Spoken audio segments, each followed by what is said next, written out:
मैं अपनी बहनों से कहना चाहता हूं, राखी का दिन भी आ रहा है। मेरी बहनों, ये राखी का कच्चा धागा प्यार का अटूट संबंध होता है। देता हूं किसान भाइयों, हमारे यहां आप सब जानते हैं प्रधानमंत्री किसान सम्मान निधि प्रधानमंत्री देते हैं 6,000 रुपया, लेकिन प्रदेश की सरकार ने तय किया 3,000 रुपया उसमें और जोड़े जाएंगे, 9,000 रुपया दिए जाएंगे।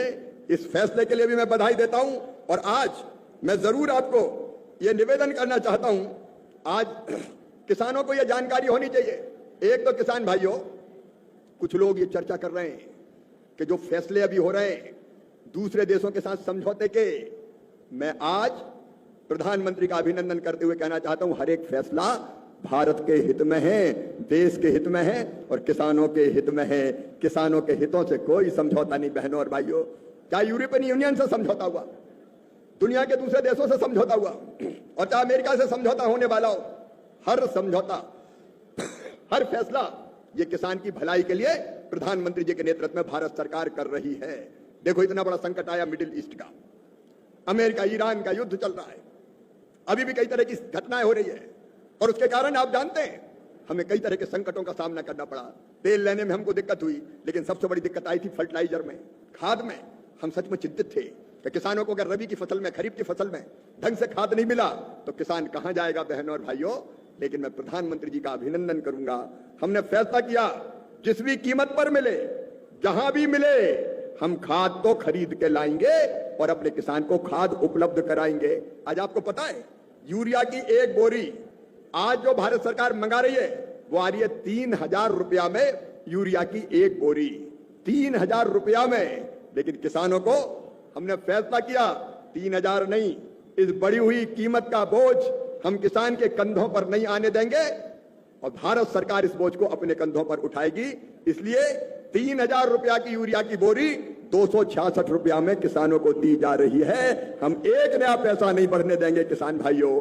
इस फैसले पे ही किसान भाइयों प्रधानमंत्री जी का अभिनंदन कीजिए, ताली बजा के स्वागत कीजिए। 3,000 की बोरी 266 में।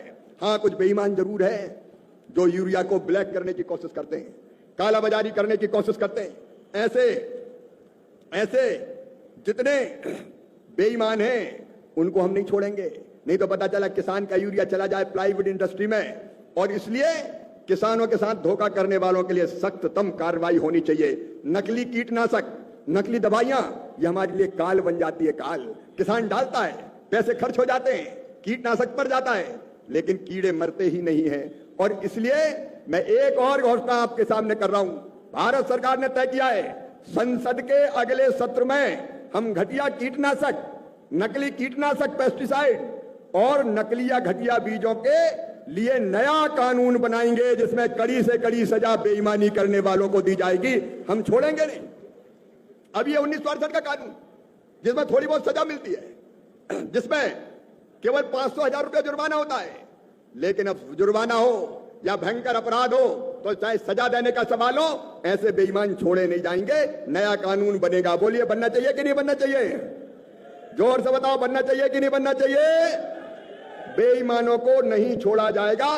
पेस्टिसाइड एक्ट भी आएगा और बीज सीड एक्ट भी आएगा, किसानों के हित में, किसानों के अधिकार को संरक्षित करते हुए अच्छे बीज मिले और गड़बड़ करने वाली कंपनी और व्यक्तियों तो उसको सजा मिले, इस बात का भी हम प्रबंधन कर रहे हैं। मैं आप सबसे यह निवेदन और करना चाहता हूं कि भारत सरकार खेती के लिए, किसानी के लिए, गरीबों के कल्याण के लिए अब प्रधानमंत्री ग्राम सड़क योजना की निरंतर हम नई सड़कें दे रहे हैं।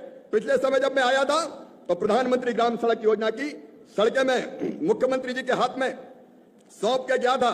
अभी प्रधानमंत्री ग्राम सड़क योजना के चौथे चरण का हम वेरिफिकेशन कर रहे हैं और वो चरण स्वीकृत होते ही हम चौथे चरण के सेकंड फेज की सड़कें भी 12 को भी आपके क्षेत्र को भी देंगे, जो सर्वे में आएगी आबादी के हिसाब से। हमने चलाया हुआ है 16 लाख लखपति दीदी अभी यहाँ की धरती पर बन चुकी है, राजस्थान की। अब ये 16 लाख के बजाय 32 लाख दीदी, लखपति दीदी बनाई जाएंगी और उसके लिए लगातार हम प्रयास कर रहे हैं। मैं कहना चाहता हूं मेरे बहनों, 13,461 करोड़ रुपया अलग अलग बैंकों से बहनों को काम धंधे के लिए मिला है। और जिनके पास भैया कच्चे मकान है वो भी सुन लेना, साफ साफ सुन लेना, हमारा संकल्प है कोई गरीब कच्चे मकान में नहीं रहेगा। हर एक को पक्की छत चाहिए, एक आशियाना जहां उसके बच्चे गर्मी में, सर्दी में, बरसात में चैन की सांस ले सके। वो एक आशियाना तो चाहिए। चाहिए कि नहीं चाहिए बताइए? जोर से बताओ, चाहिए कि नहीं चाहिए? एक घर तो चाहिए। और इसलिए आज भले 2,89,000 घर दिए, लेकिन प्रधानमंत्री जी के संकल्प को हम पूरा करेंगे। बारा हो, कोटा हो, झालावाड़ हो या प्रदेश का कोई और हिस्सा, राजस्थान के गरीब बहनों और भाइयों, जैसे ये मकान बन जाएंगे, मामा दूसरे मकान की स्वीकृति की चिट्ठी लेके आ जाएगा। हम लगातार तब तक मकान बनाएंगे जब तक हर गरीब का पक्का घर ना बन जाए, हर गरीब का पक्का घर ना बन जाए।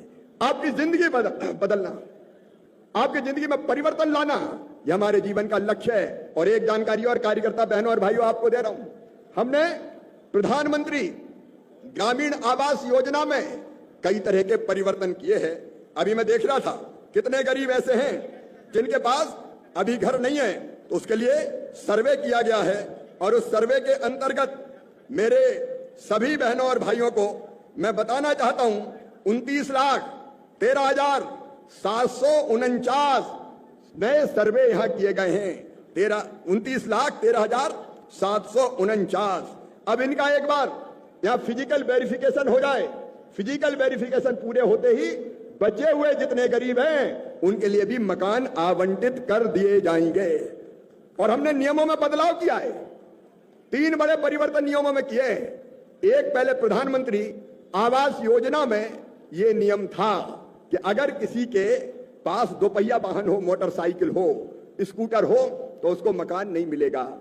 अब बताओ बारा वालों, बिना मोटरसाइकिल के कोई बचाए क्या? आज मजदूर भी मजदूरी करने जाता है तो मोटरसाइकिल पे बैठ के ही जाता है। जाता कि नहीं जाता? अरे जाता है कि नहीं जाता? और इसे हमने परिवर्तन कर दिया।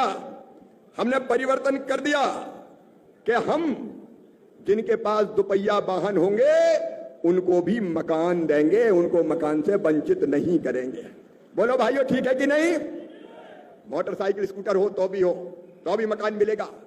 एक नियम और बनेगा, एक नियम और बना था, और उस नियम में यह तय किया गया था कि अगर किसी बहन की आमदनी 10,000 रुपया से ज्यादा हो तो उसको मकान नहीं मिलेगा। अरे भैया, बनाना है तो हमको लखपति दीदी, और लखपति दीदी बनाएगी तो 10,000 रुपया से ज्यादा आमदनी तो होगी।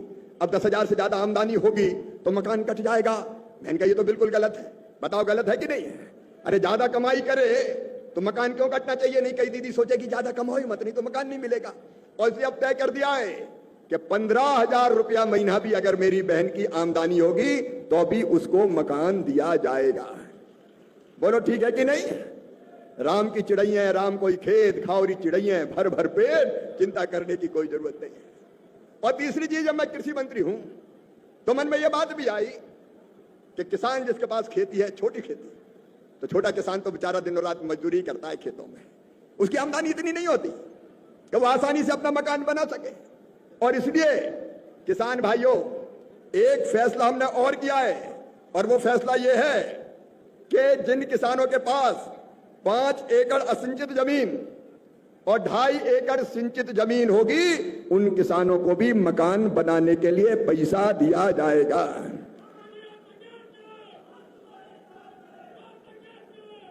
अरे आप मकान बनाओ, हम आपके साथ हैं। तो मेरे किसान भाइयों, अब आपको भी मकान बनाने के लिए पैसा दिया जाएगा। मैं जिला नमस्कार किसान भाइयों, केंद्रीय कृषि मंत्री शिवराज सिंह चौहान जी ने 10 बड़े ऐलान किए हैं। साथ ही मुख्यमंत्री डॉक्टर मोहन यादव जी के नेतृत्व में कल लाडली बहनों के खाते में पैसा डलेगा। 1,500 रुपये डलेगा किस्त का और 250 रुपये रक्षाबंधन का उपहार। लाडली बहनों को 1,750 रुपये मिलेगा, 1,500 रुपये 250 रुपये मिलाकर। और साथ ही मध्य प्रदेश किसानों को 82 लाख किसानों को 2-2 हज़ार रुपये जो 16वीं किस्त का पैसा है सीएम कल्याण योजना के अंतर्गत, वो भी किसानों के खाते में डलने वाला है 25 अगस्त के बाद किसानों को मिलेगा 2-2 हज़ार रुपये। साथ ही पीएम आवास योजना के अंतर्गत गरीबों को पक्का आवास मिलेगा। आवास बनाने के लिए 1.5 लाख रुपये दिया जाएगा। ये जो है कृषि मंत्री शिवराज सिंह चौहान जी ने ऐलान किया है। और लाडली बहनों को उपहार रक्षाबंधन का, किसानों को फसल बीमा का पैसा भी किसानों को जल्द मिलेगा। ये भी घोषणा माननीय शिवराज सिंह चौहान जी ने की है। जब आप लोग वीडियो को शुरू से लेकर एंड तक देखेंगे तो आपको पता चलेगा इसमें क्या क्या बताया गया है। किसान भाइयों, उन्होंने लखपति दीदी योजना से लेकर लाडली बहनों को लेकर भी बड़ी घोषणा की है। कल पैसा डलेगा। सांसद जी आपसे भी कहता हूं कि कार्यकर्ताओं को लगा कि आप भी चेक करवा लेना, किसी पात्र आदमी का घर कट नहीं जाए किसी भी कीमत पर, क्योंकि अभी नाम कट गए तो वो बिना घर के रह जाएंगे। लेकिन मैं सभी पंचायतों से आए हुए सरपंच, अब आके तो चुनाव होने वाले, उनसे भी कह रहा हूं, एक योजना और अद्भुत बनी है, विकसित भारत जी राम जी। ये विकसित भारत जी राम जी पहले मनरेगा थी। मनरेगा में कई तरह के घपले थे, घोटाले थे, बेईमानी थी, गड़बड़ें थी। तो हमने कहा मनरेगा को टाटा टाटा बाय बाय कहो और मनरेगा की जगह जी राम जी योजना लेके आओ। जी राम जी, जय राम जी की। अब ये विकसित भारत जी राम जी योजना आई है और उस योजना में राजस्थान के भाई और बहनों, मैं 12 वालों को भी कह रहा हूं, इस साल मार्च तक, अभी चल रहा है अगस्त, सितंबर, अक्टूबर, नवंबर, दिसंबर, जनवरी, फरवरी, मार्च, 7 महीने के लिए कितने पैसे दिए हमने? 7,500 करोड़ रुपए, 7,582 करोड़ रुपया दिए। 7,582 करोड़ भारत सरकार के और 40% जुड़ेंगे राजस्थान के, तो 12,000 करोड़ रुपया 9 महीने में खर्च होना है गांव में। कितने खर्च होना है? अरे बताओ ना, कितने खर्च होना है? 12,000 करोड़। यहां पंचायतें कितनी है साहब, पता है क्या कितनी? यहां मुझे बताया कि 12,000 पंचायतें, सही है ना? लगभग 12,000 पंचायतें। अब हिसाब लग 15,000 पंचायतें हैं। आप जरा हिसाब लगाओ, 12,000 करोड़ रुपया 15,000 पंचायतों में बांटो तो एक साल में ही एक पंचायत में कितने रुपए आएंगे भैया? मेरा गणित कमजोर है, जरा लगा के बताओ कितने? 80 लाख। मेरे विधायक मित्रों, इसी साल एक पंचायत में 80 लाख खर्चा होना है यार। और ईमानदारी से बताओ, ये 80 लाख रुपया अगर ढंग से खर्च हो गया तो गांव बदल जाएगा कि नहीं बदल जाएगा? अरे गांव बदल जाएगा कि नहीं बदल जाएगा? और एक साल नहीं आएगा ये, अगले साल फिर 80 लाख, उसके बाद फिर 80 लाख, उसके बाद फिर 80 लाख। मेरे भाइयों और बहनों, मैं इसलिए कह रहा हूं कि ये विकसित भारत जी राम जी का पैसा आपके गांव को विकसित भारत के लिए पूरी तरह से विकसित गांव बना सकता है। इसलिए हाथ जोड़ के प्रार्थना करने आया हूं, इस पैसे को ठीक ढंग से योजना बनाओ। योजना कौन बनाएगा? यह बात भी मामा कहना चाहता है। योजना मतलब गांव में कौन कौन से काम होने? 4 तरह के काम गांव में होने। नंबर 1, पानी बचाने का काम। यहां क्या डिग्गी बनती है ना, डिग्गी, खेत में डिग्गी बनाते हैं ना जिसमें पानी भरता है, डिग्गी की डबरी, पौंड, तालाब, कोई डिग्गी कहता है, कोई डबरी कहता है।